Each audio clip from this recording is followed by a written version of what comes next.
chapter 5. Now when all the Amorite kings west of the Jordan and all the Canaanite kings along the coast heard how the Lord had dried up the Jordan before the Israelites until they had crossed over, their hearts melted in fear, and they no longer had the courage to face the Israelites.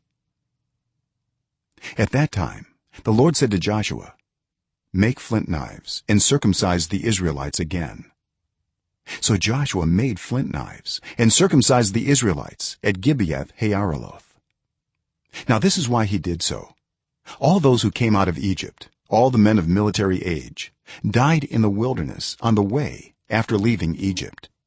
All the people that came out had been circumcised, but all the people born in the wilderness during the journey from Egypt had not. The Israelites had moved about in the wilderness 40 years, until all the men who were of military age when they left Egypt had died, since they had not obeyed the Lord. For the Lord had sworn to them that they would not see the land he had solemnly promised their ancestors to give us, a land flowing with milk and honey. So he raised up their sons in their place, and these were the ones Joshua circumcised. They were still uncircumcised because they had not been circumcised on the way. And after the whole nation had been circumcised, they remained where they were in camp until they were healed.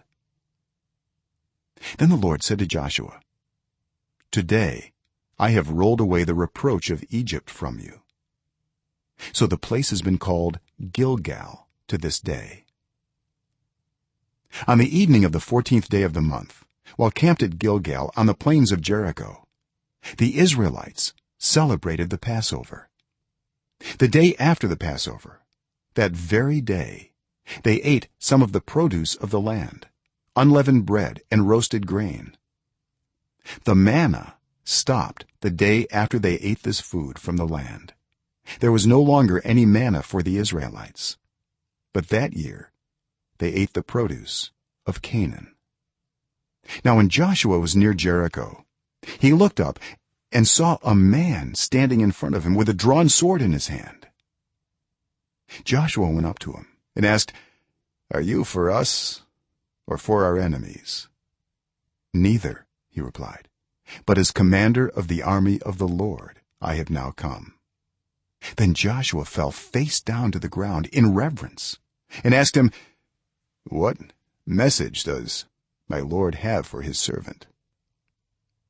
The commander of the Lord's army replied, "Take off your sandals, for the place where you are standing is holy." And Joshua did so.